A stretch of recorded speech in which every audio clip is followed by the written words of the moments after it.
So we're gonna unscrew all this and we're gonna make it into a chair. So I'll show you that right now.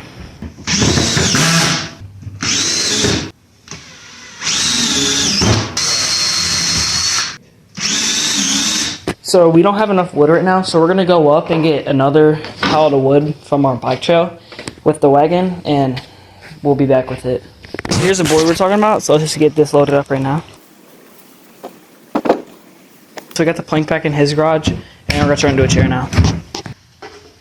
Really bad.